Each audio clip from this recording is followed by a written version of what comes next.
কিরে কোথায় যাচ্ছিস?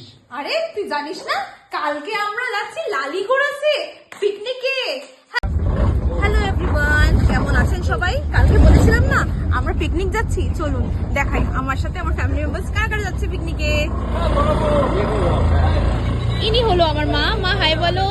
ইনি হলো আমার মাসি, আমার মেশো, আমার ভাই, আমার বোনু, আমার মামি, আমার দিদি। চলো তাহলে আমরা সবাই যাচ্ছি পিকনিকে। আবার দেখা হচ্ছে নেক্সট ভিডিওতে। Bye bye. এটা হলো আমার ভাই, হ্যাঁ জানি দাদা লাগে তো দেখতে, কিন্তু আমার ভাই। চলুন আমাদের বাসটা দেখাচ্ছি আপনাদেরকে। এটা হলো আমাদের বাস, যেখান থেকে আমরা যাচ্ছি পিকনিকে।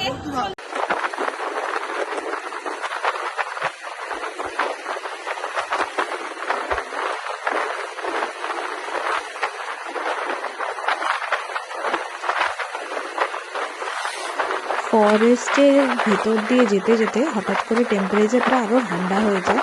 খুব ঠান্ডা লাগছিল, কিন্তু মানে ফরেস্টের ভেতর দিয়ে রাস্তাগুলোও খুব দারুণ লাগছিল। খুব ঠান্ডা পরিবেশ, আর এক একটা ভিউগুলো খুব দারুণ ছিল ফরেস্টে। বাসের বাইরের ভিউটা তো দেখালাম আপনাদেরকে, এখন বাসের ভেতরের ভিউটা হচ্ছে সবাই নাচানাচি করছিল, ইনক্লুডিং মি। কেন কি পিকনিক হলে ডান্স করবে না, মজা করবে না, অন্তাক্ষরী খেলবে না, এটা তো হতে পারে না। সো সবাই খুব মানে ডান্সও হয়েছে, অন্তাক্ষরীও খেলা হয়েছে, সব কিছু হয়েছে, মজা হয়েছে খুব।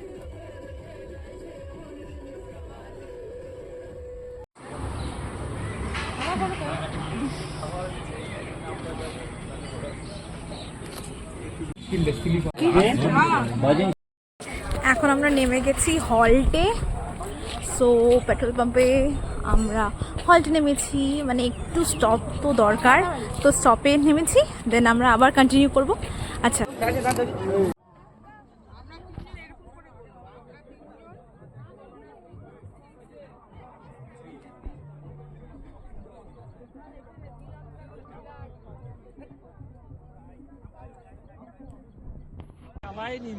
আমরা চলে এসেছি লালিগোড়াতে। এখন আপনাদের দেখাচ্ছি আমাদের পিকনিক স্পটটা। পিকনিক স্পটটা হলো ওখানে।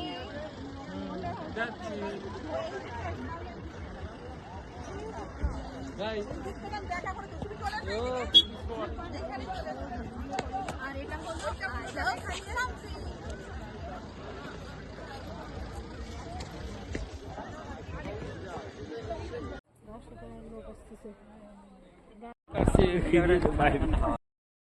সো আমরা যাচ্ছি এখন নিচে নিচে, উপরের থেকে নিচে নামছি, আর ওই ভিউটায় যাচ্ছি যেখানে আপনাদের দেখিয়েছি।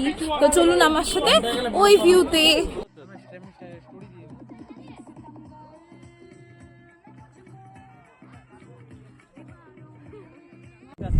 গরম এই জায়গা, হ্যাঁ এটা যদি আরো একটু মানে ঠান্ডা ভাব থাকতো, ঠান্ডা ভাবটা আরো বেশি আমরা উপভোগ করতে পারতাম। দেখতে দেখতে চলে আসলাম আমরা আমাদের পিকনিক ডায়েরিজ ব্লগ 1-এর শেষ মুহূর্তে।